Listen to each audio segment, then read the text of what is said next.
This video is brought to you by StarCharge, the largest EV charging manufacturer in the world. They are also a provider of residential and commercial battery storage with microgrid solutions. Hello and welcome to another Out of Spec Reviews video, and welcome to the south of France, and welcome to the new Porsche Macan EV. You and I have done a lot with this car already. We have initially taken a look at it from a technical perspective, where I walked you through a whole in-depth video on all the nitty-gritty technology, discussing the battery systems, drive systems, chassis systems, and the software of the vehicle. That video is already live on this channel for you to learn about. Then I took you on a full tour of this car from front to back. We opened every panel, looked through every single menu in the car. That video is also live on this channel. So what's left to do? Well, we have to drive the new Porsche Macan EV, and that's what we're doing in this video.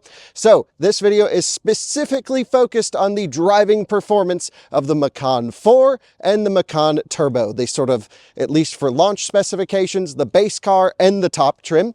And we have some amazing roads to go drive on. So join me for a full driving review of the new Porsche Macan EV.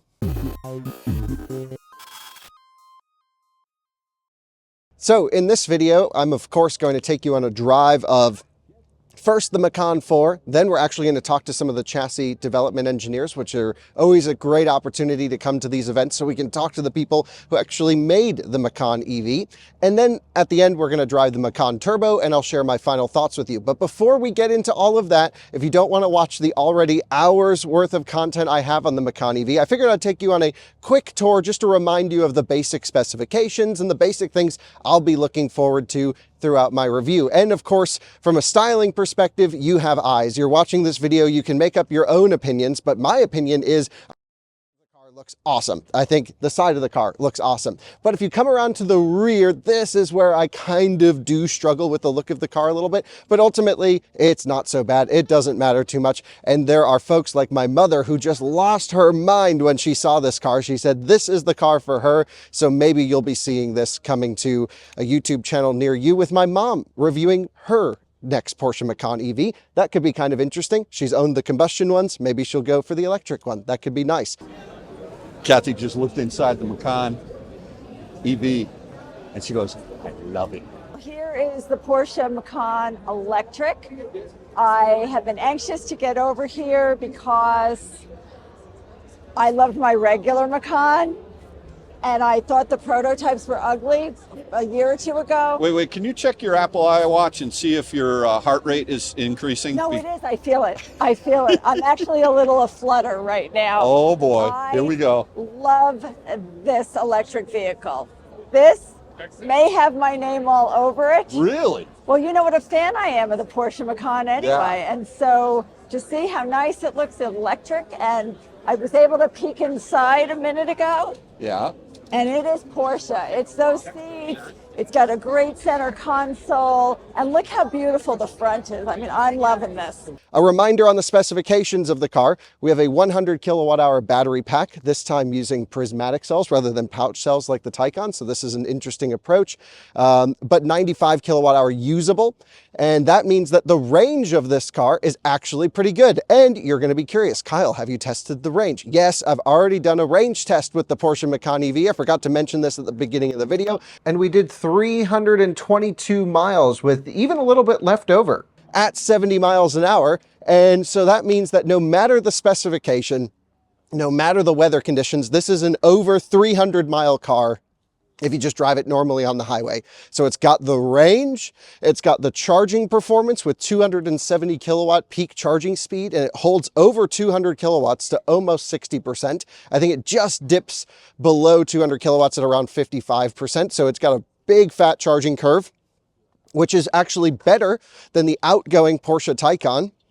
It's not as good as the new Porsche Taycan facelift, but of course that car costs a lot more than this one and has an even crazier battery pack. But for an SUV, this is going to be the fastest road tripping electric SUV that's on the market currently. Of course, as soon as I can take one on a road trip, I will. And then overall, it's just built on the premium platform electric architecture. It's going to be shared similar components with the Audi Q6 e-tron. However, pretty much everything attached to the chassis is bespoke for Macan. So even though they share an underlying platform, an underlying electrical architecture and some other things, this car will actually behave differently, drive differently, even down to the gearing and the steering systems come from different suppliers. So Porsche can engineer in a very high quality steering feel when compared to the Audi variant. This also has quite a bit of power, which is nice. We have a 900 amp inverter in the rear, silicon carbide in this one, silicon up front, dual motor in all of the configurations at the moment. And, you know, it's one of those cars that when we drive the turbo, I think you guys are going to enjoy it with me sliding around, doing some crazy things because the car is so dynamic and in a wide range. Just to show you around the car really quickly, I'm going to open the front trunk. All you actually do is you take your hand here, slide it over the front. It will open up automatically. There is a small storage space, but enough for some charging cables and things like that. Of course, I do have a complaint because most of this video is very positive. As you can imagine, Porsche builds a great car, but my complaint is the key. Porsche knows how to do a key. They did not apply it here because the top button is the front trunk. This should be unlock, lock, then front and rear trunk, like every other Porsche. So you're going to reach into your pocket and want to unlock the car. And the problem is you click this button, the hood pops up, you're like, oh no. So I just think this is going to be annoying, maybe for me as someone who's a heavy key user, but for the most part, I think you can just walk up and do everything gesture, and this will become a secondary backup in your pocket. That's probably how most people are going to drive the car. Of course, in this video, I'm going to walk you through a lot of the driver assistance features, but that's all been updated. And of course, I've already driven the car at this point. Spoiler, it's so much better than any other Porsche I've tested before. The driver assistance is massively improved. From a chassis standpoint, this is interesting. I'm going to save a lot of the nerd stuff for my interview with one of the chassis developers. However, the car is heavier in the rear than the front. So this is really following with the Porsche DNA, 53% of the weight in the rear. And this means that you can almost drive it like a 911. You can get, if you want to be sporty, of course, you can get it into a corner off throttle, get it to rotate, and just have some slip angle wherever you go. Or like 99% of Macan owners, you can just drive it down the highway and it's going to be unbelievably comfortable and unbelievably quiet. I really like this spec. If you take a look inside, this one's equipped with the Burmester sound system, which absolutely rips, and it's over 1400 watts of power. And it's so funny that it actually even has an eco mode for the sound system, so you can extend your range by, I'm guessing, 100 feet. Just crazy levels of optimization. As Dr. Robert Meyer, who's sort of responsible for this vehicle, said that they don't let a single joule of energy escape out of anything. The goal is not to lose a single joule of energy if not necessary. It has a heat pump, heat scavenging, amazing thermal management system, and the interior is spacious as well. I'm going to hop in the driver's seat just to kind of show you how much room I have, but this is really set to my driving position. But look at how far back I can go. Oh, we got the voice activation thing. We can just keep going back all the way. There's so much room. And so I think for really tall people, you're going to enjoy this car. There's plenty of room. It doesn't feel tight in your leg area. Perfect Porsche steering wheel as usual. And I can sit low, which is very unusual for an electric car to get nice on the ground. Heated and cooled seats are available. And of course, switch gear. I have a full tour of this car, so I don't want to spend too much time just taking you around it, but just to get an impression of the interior. Bright screens, really nice head-up display when you option it, really quiet double pane glass. The back seat also quite large. I'll pop to the other side just so you can see how I fit back there. And this is awesome. It's truly a 4-seat plus capable vehicle. You can see, again, 6'1", and I fit. It's not a Cayenne. It's not going to be, you know, a S-Class back here, but for a Macan, which is a small-ish SUV, I actually do fit, which is something I couldn't really say about the combustion one. I just always felt small in that car. And this one, at least, yeah, roof isn't super tall. It's not super huge, but I at least can get back here and I could go for a trip easily. Way more room than Taycan in the back, no question. To show you the trunk, because this is always important, carrying capacity. I already showed you the front trunk. The rear trunk has quite large capacity, surprisingly big. And in my full tour, I fold the seats, I show you around everything. We look at the underfloor storage, and well, here we go. Also, plenty of room. The only thing I wish the Macan, for me personally, had, they did this for range purposes, I'm sure, this sloping back. I wish it was a box, because with a box, I could put the dog in it. But then they make the Taycan Cross Turismo, which is more of a box, and then you're driving a wagon, and that's really cool.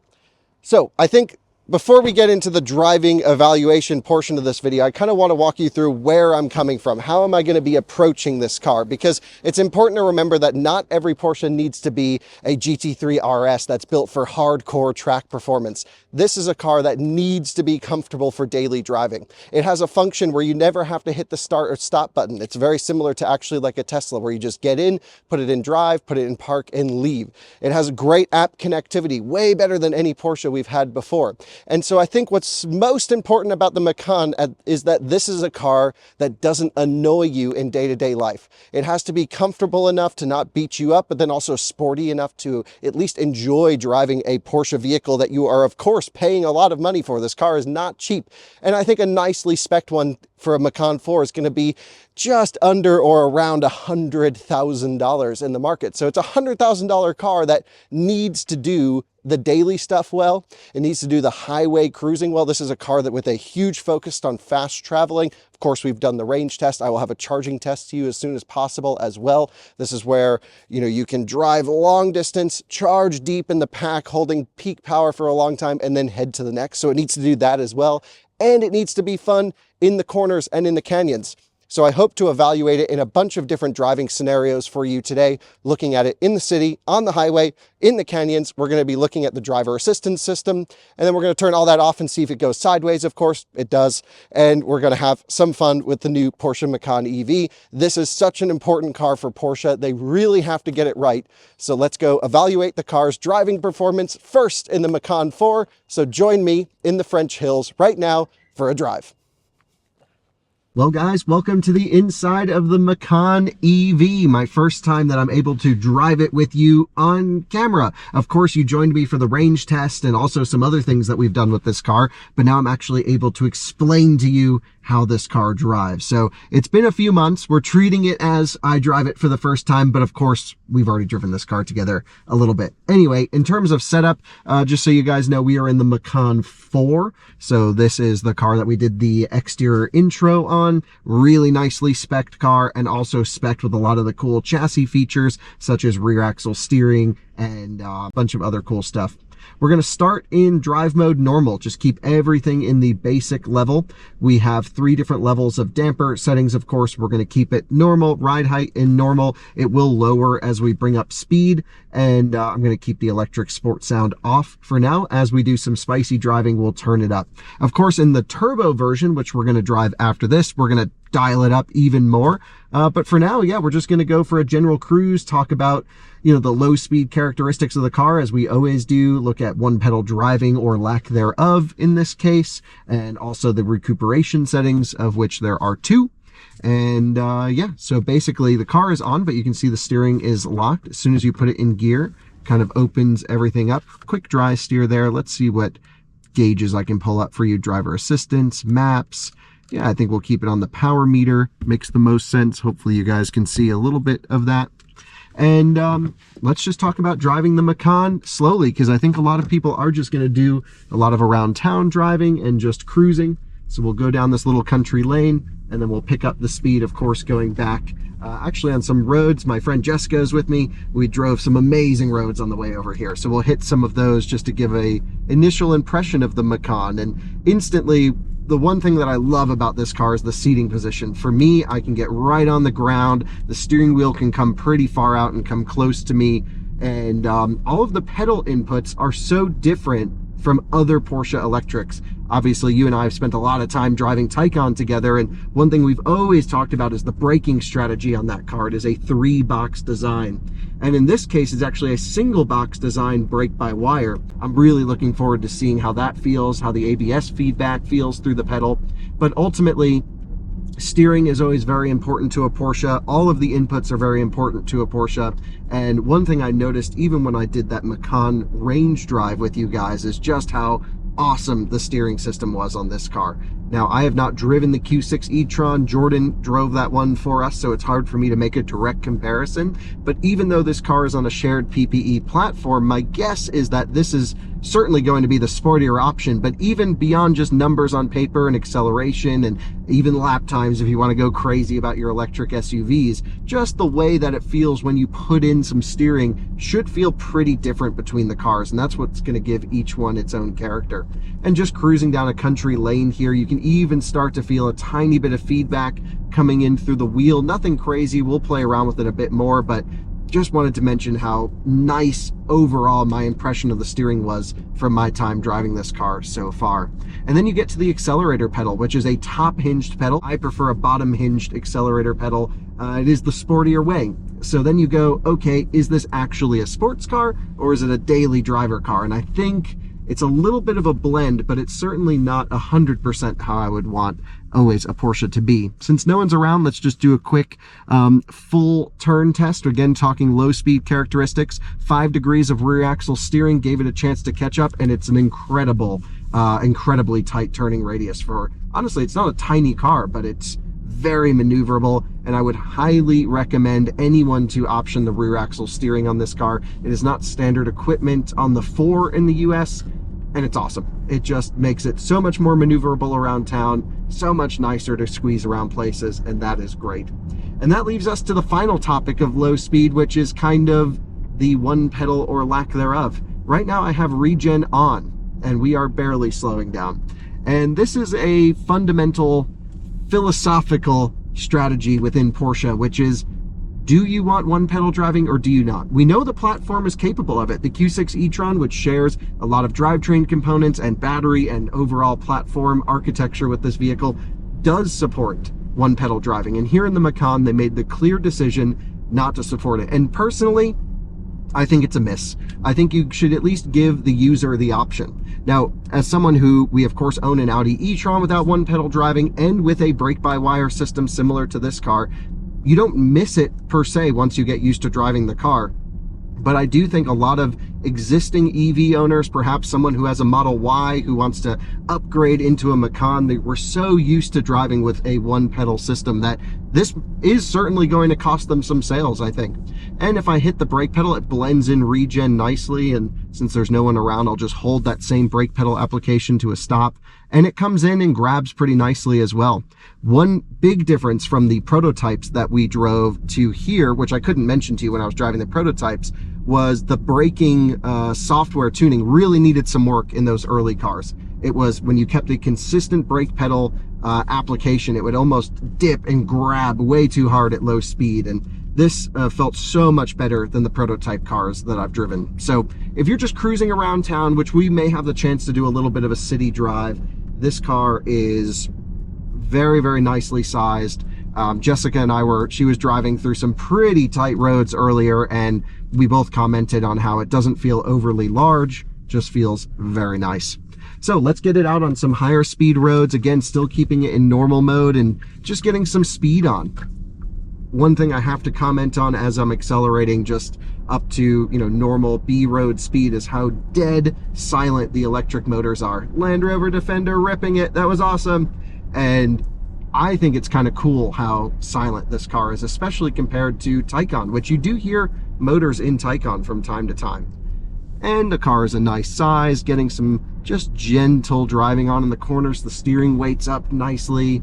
It just floats down the road. Air suspension is standard in our market, which I think is a great move.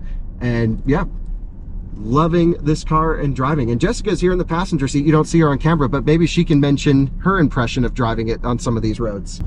Yeah, just a lot of fun, kind of has that Porsche spirit that you can feel directly in the steering wheel, which, is so nice that Porsche has done such phenomenal engineering in not just here in the Macan, but in the Taycan as well. That's just that driving experience is something that's really important to enthusiasts, and it's so good to see that in their electric vehicles. Yep, totally agree. That even though the Macan is on a shared platform, it does have this very undeniable Porsche character to it. And to be honest, I haven't even driven the car sporty yet, but the cool thing with the Porsche is you can drive it gently, you can drive it slow, and they still feel special. They feel really nicely tuned, and most of that comes from the steering. And just this very, very nice steering system. So as we come down the hill, I'm just kind of applying the brake pedal here. It's a really firm pedal, very different than Taycan, which has quite a bit of travel before you get into the friction brakes. This is right there on the money as I get into the brakes. Gives me lots of regen. Honestly, loving the inputs on this particular car. What I'll do here is we're just going to kind of dial it up a little bit, go up the hill in a sport mode setting. There is also a Sport Plus, which we're going to explore in a moment, but I'm just using the baseline settings for the vehicle. So we have the damper in sport now, which is the middle setting. We have the ride height in low, which is not the lowest it can go. So now we're just kind of telling the car, okay, let's get some speed on, let's have some fun. So first of all, acceleration test. So that's wide open. Interestingly, there is a kick down switch in this car, which my understanding does nothing. That might have been a shared thing with Audi. So no use for the kick down at the end of the pedal, because here's kick down. I push the button at the end, no difference, no change. And overall, just getting some speed on with the car. It's very typical Porsche. It inspires confidence. We have, of course, a ton of cornering grip, which is great, so I can go hardcore out of some corners. Sorry, Jessica, you tell me if I go too quickly. Jessica's not used to riding with Kyle. This is the first time we've actually driven together, so I'm going very gently, but sometimes to a passenger, it doesn't always feel that way. So you can just go into a corner. We're not even near the limit of grip, and the car is extremely stable, extremely compliant. I think a lot of drivers will end up using this sport mode setting, as it's a really nice blend of just a bit more than standard, but certainly nothing too hardcore. When I was a passenger earlier with Jessica driving, we were in Sport Plus, and that really dialed up the car, and she had mentioned that the steering improvements were noticeable. The throttle response, typically when you go into Sport Plus, into Porsche actually elongates the throttle pedal. It gives you more modulation. Sport mode in most Porsches is sort of a imitation of performance rather than actual performance. So as we kick it into Sport Plus, that dials up the entire car, which is great. The sports sound kicks on, which is an optional extra. Honestly, the sports sound in Porsches, you guys know me, I think it's, I don't know, I don't like it. I don't like anything simulated or fake in a vehicle. I want the purest form of whatever that vehicle can be or do. However, the cool thing is with the sports sound in this car is it is a simulation from the electric motor sound. So they take the nicest frequencies of those motors and pipe them into the car. And now that we're in Sport Plus, the acceleration doesn't change, which is nice. And this is just the Macan 4, which is, from an electric car standpoint, not that fast. I mean, it's certainly like no one needs any more than this car. It's really nice in terms of acceleration, but nothing crazy. And the turbo is certainly going to be more out of spec style. I think that's going to be the fun one for sure, with very limited compromise in terms of range and efficiency, because they're both dual permanent magnet motors. So it's not like you get a huge efficiency benefit going with the 4. So we have a couple corners here. Jessica's gonna hold on tight. I'm gonna try not to freak her out too much. I'm going nice and gentle for her, of course, but we can get it into a corner, give it some throttle, and we have a really nice balanced chassis. Traction control does what it needs to do in the sense that it's not overly intrusive, but also doesn't shut down the fun.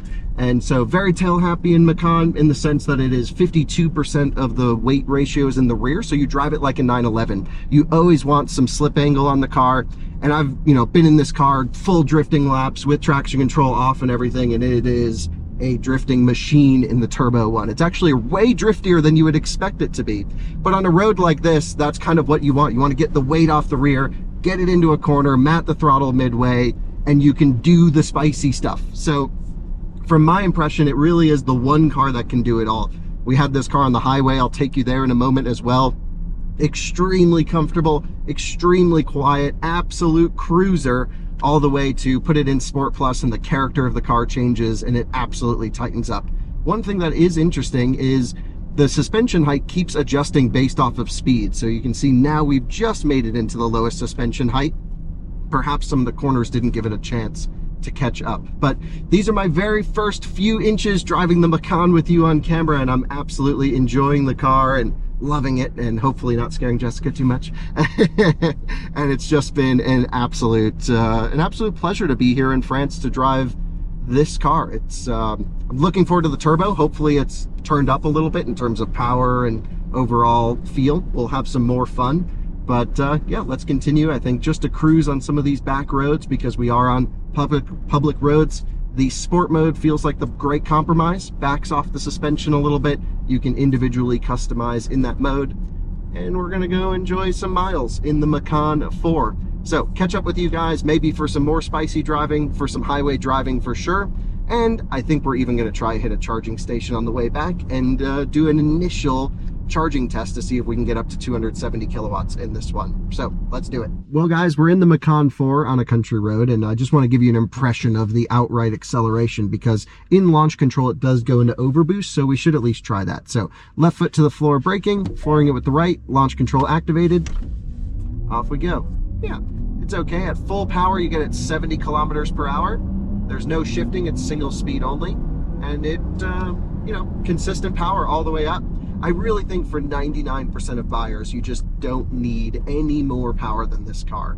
Sport Plus is a bit aggressive on a road though, I would say. I really think, honestly, the chassis itself is incredibly stiff, that I've been driving most of the time just cruising in normal mode after putting some miles on. And so this is a car that you can enjoy the tactility at low speed. You don't need to be going super hard to really feel the high quality engineering of it. The power is totally acceptable, although I think when you start comparing to other competitors, this car costs a lot more than other vehicles in the segment, and at least in the standard cars, a lot slower than other vehicles in the segment. So if you drive cars on paper, this is going to appear slow. However, when you drive cars on pavement, like we are right now in the real world, it doesn't really matter. The acceleration is just more than adequate for any driving scenario.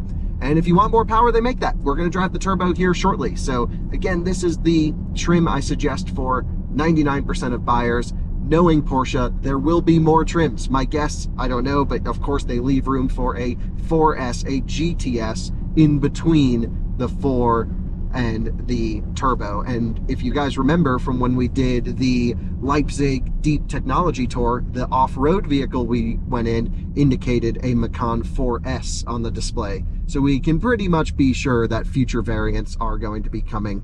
And yeah, so if you want just something in between at a reasonable price point, those will come in the near future as well. So loving this car, really like the Macan 4. It's such a beautiful drive, and certainly spicy enough to have fun and comfortable enough to be cruising. It does what a Macan needs to do. It's a perfect blend. Let's go cruise on the highway, test some of the driver assistance. Well guys, I promised our next clip would have been on a highway, but just look at this road! I just had to show you how absolutely gorgeous it is. And just after spending now, I would say an hour behind the wheel of Macan, maybe even a bit more, this is a great cruiser, a mile muncher. The seats are great. Everything about the car is really nice. There's very little to complain about, and it is amazing to me just how much nicer it is than the combustion Macan. Everything feels so much more purposefully engineered, and wow, look at this rock formation we're driving through. How cool is this? Wow, cool road, cool car, just a great day at the office, as I keep saying. This is amazing. So now we'll make our way over to the highway, but I just had to bring you for a taste of some of the roads that we're on, because this is something that I have logged the route, and I will come back in a enthusiast sports car, maybe 718 electric when that launches, and really have some fun out here, because this is a driving paradise. If you guys happen to live in the French countryside, I would highly recommend speccing the rear steering, because most of the rear steer, cute doggo in the road, most of the rear steer happens within the first few degrees of steering input. So you put your main steering input in, give it a half a second, rear steer catches up, and you really don't have to work the steering wheel that much, and you just pivot around all these tight corners. It's a really great option. I highly recommend speccing it on your Macan or Taycan or really any car. And the only suggestion I would say is an off button would be nice, especially when parallel parking, so you don't have any tail swing into a curb. I don't believe there is a rear steer off button, but perhaps could be a good over-the-air software update, which is probably a good time to tell you that almost every module of this car, not every module, but almost every module, is able to be supported with over-the-air updates. The big question is, will Porsche support the vehicle with over-the-air updates? And if Taycan's anything to go by, the answer is not well enough. A lot of early Taycan owners had to go into a dealership to get to software version 3, was it? And then they started doing some rollout, but certainly software is not the, I would say, strong point of the Volkswagen group. And that's what led to ultimately the delay of this car. And so I think there is the compromise, which is, you know, there are certainly other vehicles on the market, Model Y comes to mind, that are very software first experiences. And while this vehicle does have some nice software features, really amazing route planning, really nice interaction points, the updates, the features, it's not going to be as well supported as some of the American car makers, like especially Rivian and Tesla, are doing. And I think one day I hope to find a vehicle that combines that obsession with software and obsession with a high quality driving experience and fast traveling like this vehicle. That would make a perfect car. But for now, this certainly is better than Taycan. It's on the Android OS, so it's a next generation operating system beyond Taycan. And that is what's interesting, is they look the same visually, but they operate behind the screen completely differently.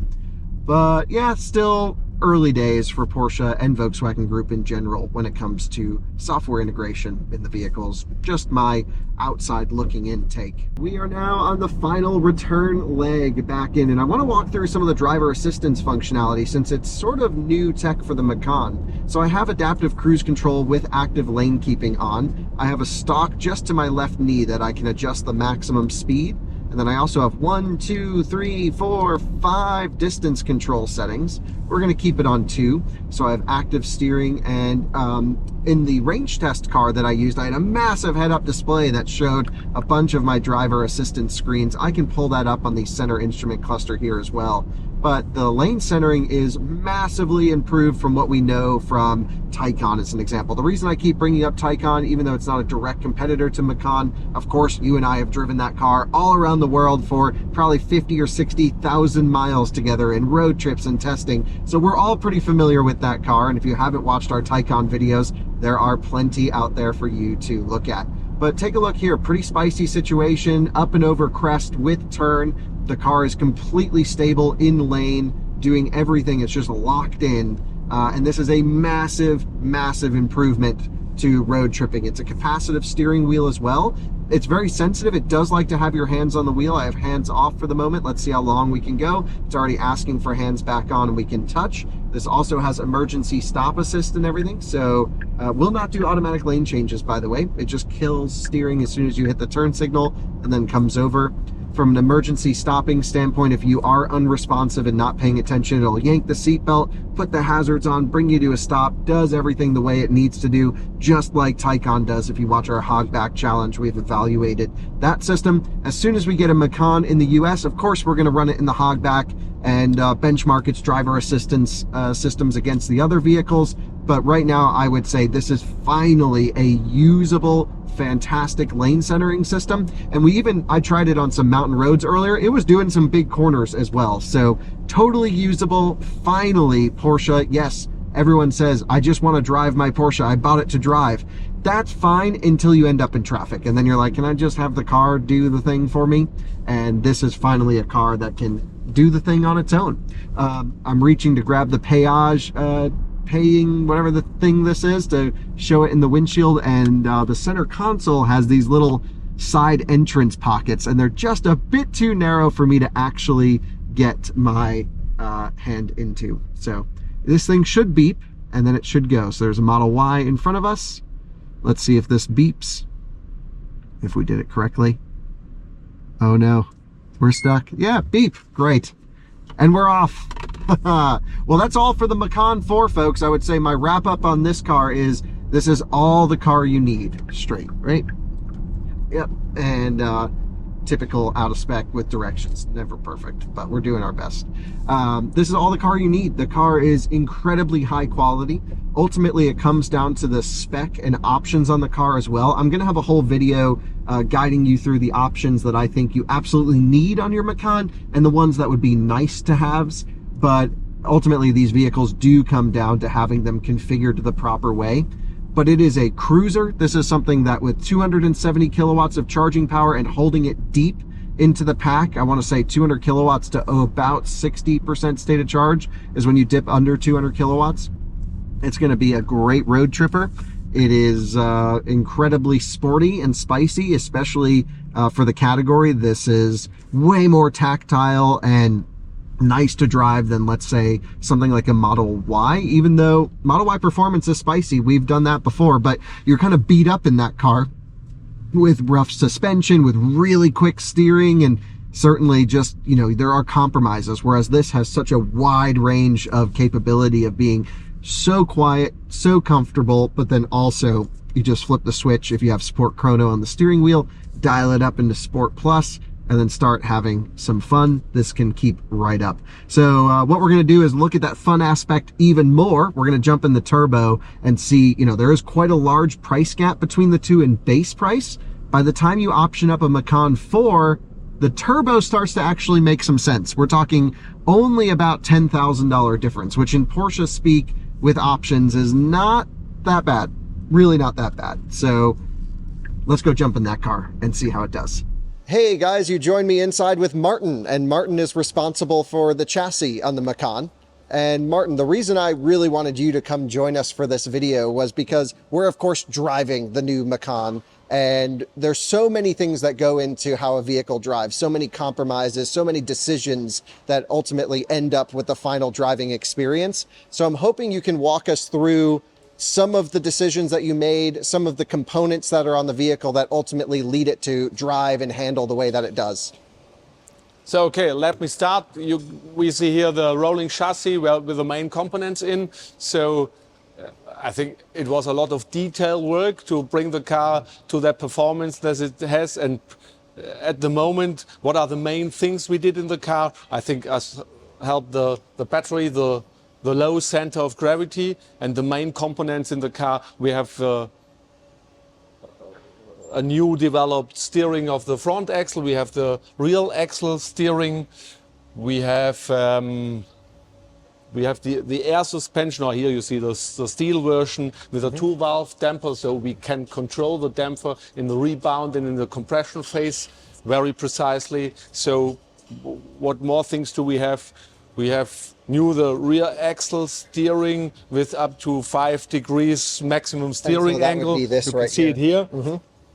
So, and I think the main thing why the car drives as it drives at the moment is the combination and the software, the application, how all the things in the car work together. So this is, I think, our main discipline we can do very good, and you can feel it in the car.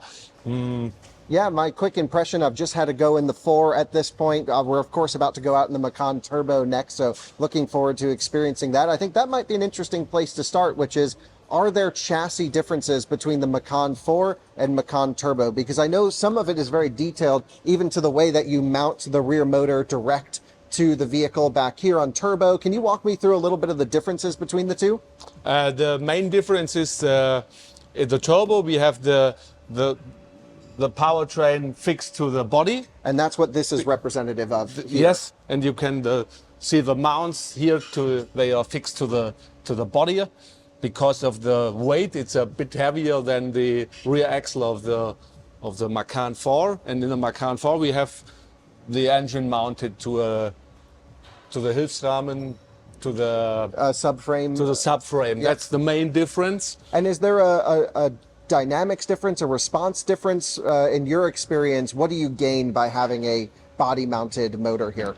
We have, if it's body mounted, we have the swinging, how the axle behaves if you go in a lateral situation. Yes, the movement of the powertrain is different. Right. So this is locked in essentially. So yes. Even when you're driving, you might notice less slop, more response, things like that. Is that true, or do you think it's going to be similar in terms of the driver feel between the two? I think we are able to compensate the bigger mass of the of the powertrain better if we fix it to the body. Yeah, makes sense. Okay. Okay, and we have the difference is in detail how the valves in the damper are, how the holes. We have a separate damper for the base and for the turbo. Oh, interesting. chassis. Okay, so Damper it's, is always separate, and the stabilizer at the front is yeah. different as well. Okay, so you have a stabilization bar in the back of this vehicle? Yes. Okay. You can see it here. Yep, yep, right down there. And they are different between the models. So, okay, so the Turbo and the 4 use different stabilizer Yes, bars, yes. and not even just different damper tuning, but a different damper altogether, right? Not only the tuning, but the hardware is different as well. Yeah, very cool. Okay. And then the air springs are the It's same. the same. Okay. Air spring is the same. And the mounts are the same as well. Okay, so all of the hard connection points essentially are the same. That's very interesting. And from a steering perspective, can you walk me through some of the logic on the steering? Because from a user experience, I would say the steering is really precise, really accurate, which I wasn't totally expecting. It's a really nice steering car. What had to go in up here to make it as, you know, it's not 911 GT3 or anything, don't get me wrong, but it's pretty amazing for a compact SUV. The main thing is how the software with the hardware works together. That's the algorithm, how we help the driver what he wants to do on the steering wheel with the electric component. This is the main thing, and how we work together with how we begin when we begin with the rear axle steering as well. That's it's the main thing is software and application, Because not you're the tuning hardware. the feedback of the electric motor essentially to allow more feedback or amplify certain feedbacks and to tune others out. Do you change the rear axle steering input and output based off of drive mode? So if you're in off-road mode, you do more rear axle steering early, or is it always the same ratio? No, it's dependent on the drive modes you have. Okay, interesting. So what is the drive mode when you go out for a drive in the canyons, you know, when you're out testing or whatever? How do you have the car set up typically? For myself, For yourself. if I drive there, Yeah, yeah. well, not so easy to say because I think for me it's fine on normal driving on normal roads. I drive with the standard mode. So Yeah. the Sport Plus or Sport mode I only use when I want to have fun for a few minutes. Yeah, of course. And then you go back to normal Yes. for cruising because the car is incredibly comfortable and toned down for highway cruising, I noticed, but it's also controlled. I've driven a lot of even vehicles within Volkswagen Group that sometimes get this waftiness and the rear axle can't control itself and settle down. But I think maybe the 2-valve dampers really help just control some of the motion of the car because it's compliant, but it's not bouncy. Yes, we can make it soft for the first pull in. If you go over a bump, we make it soft for the first pull in, and then we control how the body follows. If you have the first impact, then we try to make it very strength to stop swinging the car. That's and we have an acceleration sensor on each wheel. You see it here. Yep. On all 4 wheels. We have an acceleration sensor, and with this input, we control the damper valves. Okay, makes sense. Very cool. Is there anything else from a chassis perspective, anything that you worked hard on that you want to share with our audience about the PPE platform here? No, I think not, because as I already said, it's the detail work in application and try each situation once again and try to optimize it with simulation, and then we go to the car and look how it works. So Yeah, so how much of the development is simulation now? Is it a significant portion of the early days work is simulation before you even get a rolling chassis? yes, I think we have nearly 50% of the base calibration by simulation. Really? Wow. And do you, in the simulation, I'm just curious out of your development process, is it done in actual driving simulators where you can feel the differences? I know you have like this really cool simulator. No, the most room. thing is only virtual, Yeah.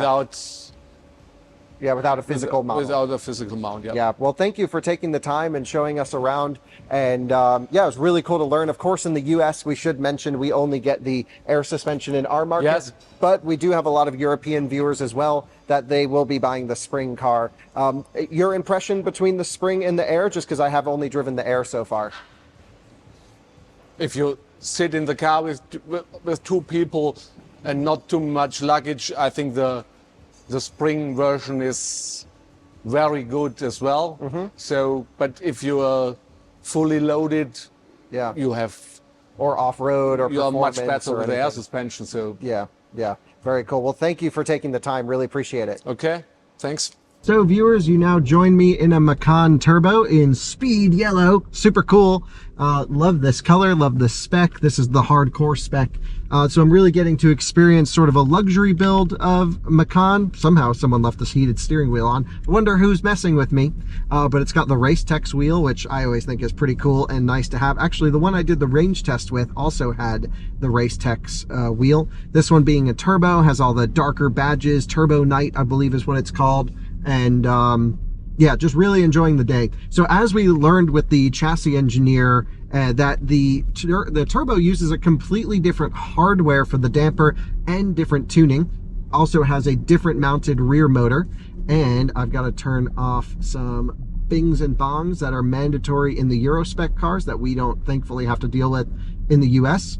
It has to ding at you even if you go 1 kilometer over the speed limit, but you can just switch it off with a quick switch right in the system here. So what we're going to do is we're going to get to a mountain road. I'm about 23 minutes away according to the PCM here, and I'm only 9 kilometers. So it's going to be city traffic, inching around, trying not to run over families, trying not to hit anyone.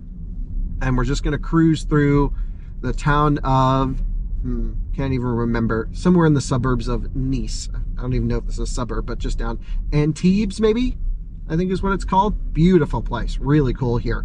And yeah, it's a great place to launch the Macan, I think, because I'm able to experience the car in a city environment, on the highway, of course, like we saw cruising, and amazing driving roads when you get outside of the city. So we're gonna go find the closest mountain, have some fun in the turbo, see if it's really worth the extra money for the extra power.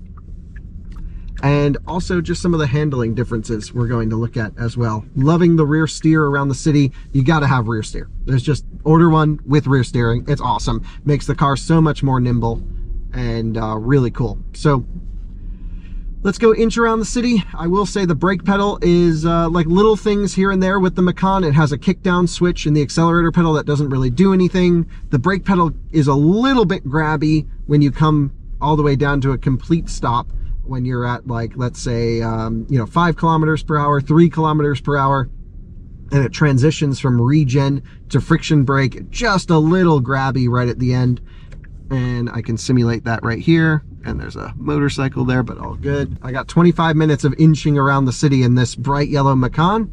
Everyone's looking at it in this color. It is a big eye catcher, of course. And then we'll have some fun in the turbo. And there's a Citroen Ami and a Renault Twizy here. So I am very happy. Well, folks, I've just been cruising for the last 20 minutes or so around the city, and it looks like we're getting up to some great roads. And I have to just comment on how easy this car is to drive in a tight space. Porsche Macan is a relatively small SUV, especially with, we know the Cayenne electric will be coming at some point in the future, and maybe they're even uber luxury SUV electric at some point even after that. But this, as being a small SUV, it's still not a small car, but it is so maneuverable even in a tight place like this. Around Nice, everyone drives little hatchbacks, and I really don't feel out of place in the Macan. I can place the wheels perfectly to where I want them. I have these nice little humps that when I look out over the windshield really helps guide the car. There's 360-degree view camera. The seat is amazing. The steering, even at low speed, you can appreciate just how perfectly weighted and everything is. And the car is compliant without being sloppy, and it's so silent. I can't even begin. This one has all the extra sound package on it with like double glazing and everything. It is so silent in the fact that you don't hear anyone around you. You don't hear the electric motors at all. You just have this very magnetic force pulling you forwards. And it is a great experience to have this. There is no question. It is pretty dang cool. So I'm just up here trying to find some good roads in the turbo. I haven't even gone past half throttle yet. I hope this isn't the good road I was going to, because I think it is, and it's not that good. It's so busy and tight, but the Macan can do it. I guess I'm in normal mode. Let's try our first bit of acceleration, yeah? Feels really powerful. No question, this is powerful. Now, it's not insane, it's not uncontrollable, it's not anything dangerous, it's no Plaid or Macan Turbo S or anything like that. This is certainly much less power than something like those vehicles. Let's try this road here. We make our way up. Oh yeah, here we go. Big power. Yeah, it boogies. So if you want acceleration, this is the one that you want to drive, because it's got great power, no question. And I will say, I think the brakes, you know, I was talking about this handoff issue between regen and friction brakes at very low speed.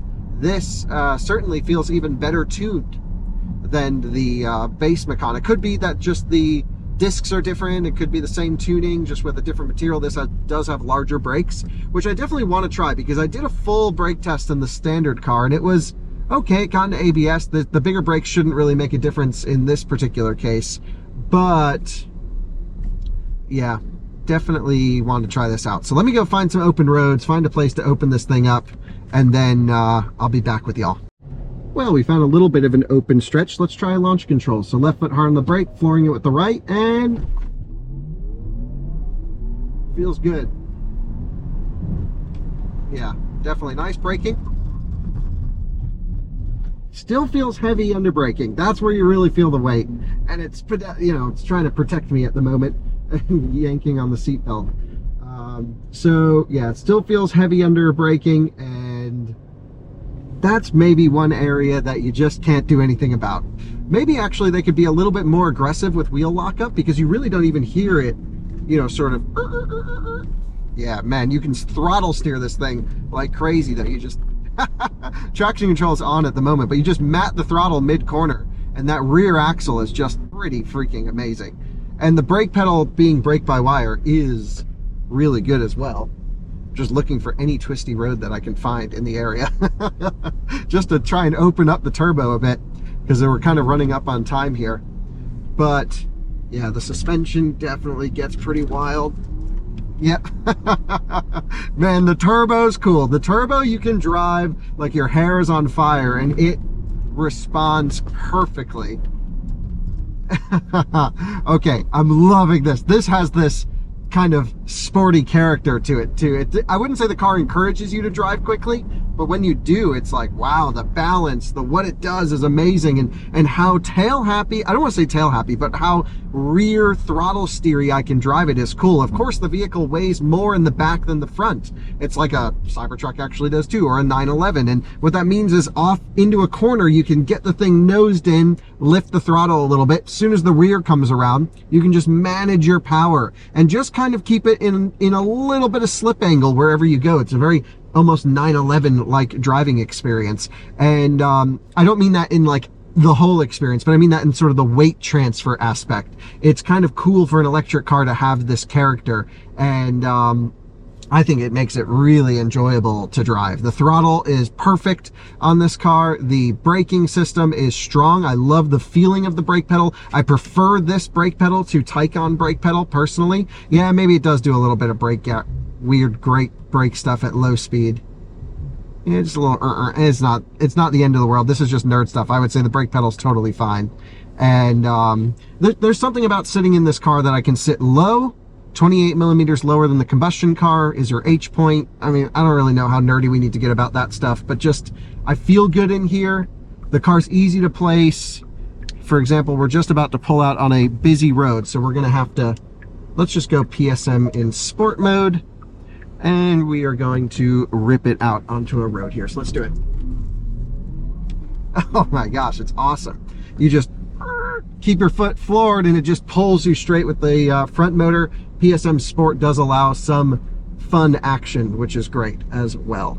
So round the roundabouts we go, on the way to hopefully find some twisty roads. I want to go have some fun in the Macan Turbo, and already I'm enjoying this car, no question.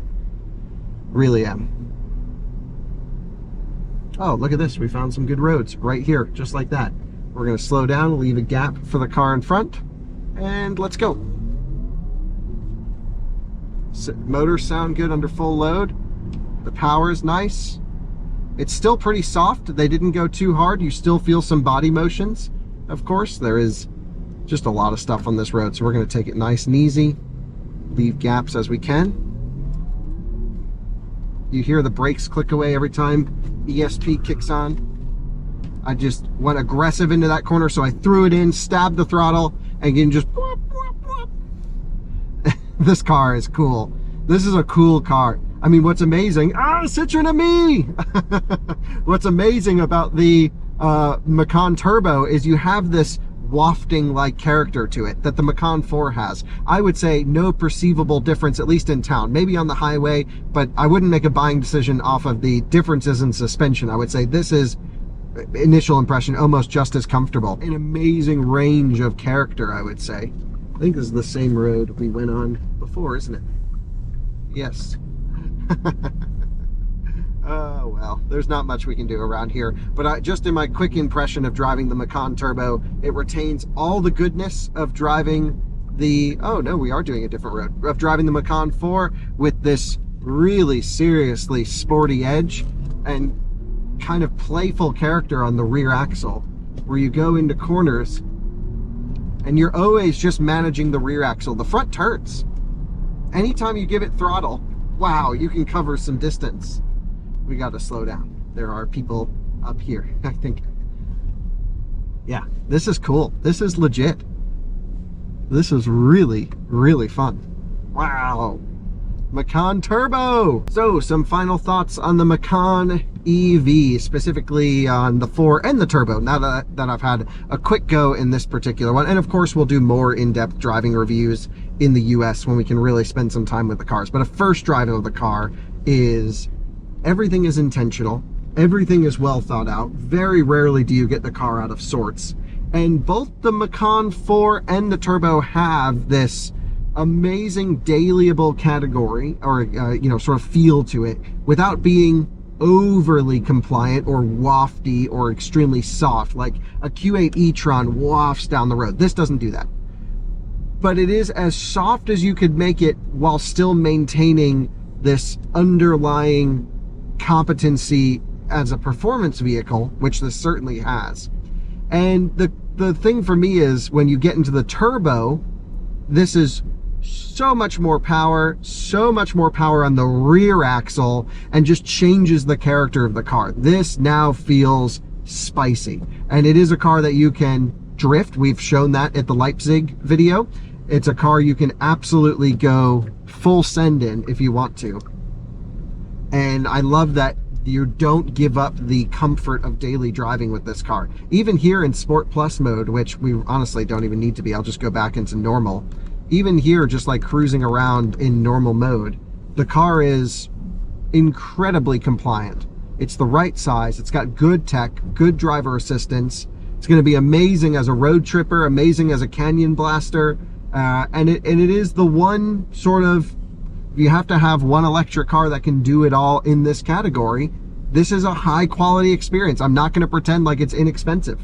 You're going to spend up and you're going to feel like you're getting something worth the money. You can completely customize your build to however you want it. I think that's really unique and really cool, especially among its competition, which this car is sort of in the world of its own, because a lot of other vehicles in this category, like BMW iX, priced in this range, are much larger, but also not nearly as fun to drive as this particular car. Because I think this takes a lot of the Ioniq 5N spiciness, if you will, which you guys know I really enjoyed that car on track. I just came from driving that.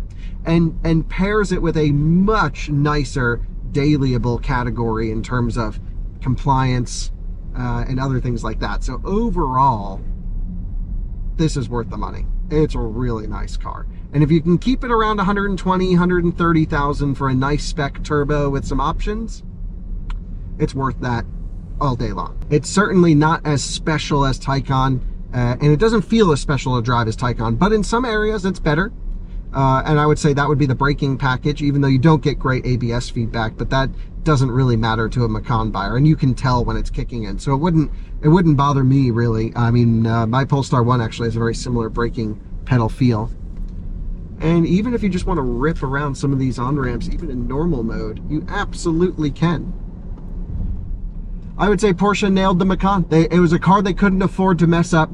They didn't mess it up. It's wonderful to drive in the city. It's amazing to cruise on the highway, and it's engaging, and I would say spicy enough to have fun in the canyons.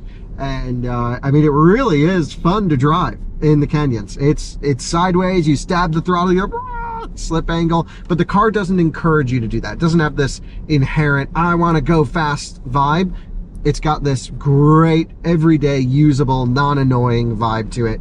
And I'm very pleased with the car. I knew I was going to like it, but I didn't know I was going to like it this much. I was lucky. I'm one of the very few people here on this drive who has had an opportunity to drive the prototype.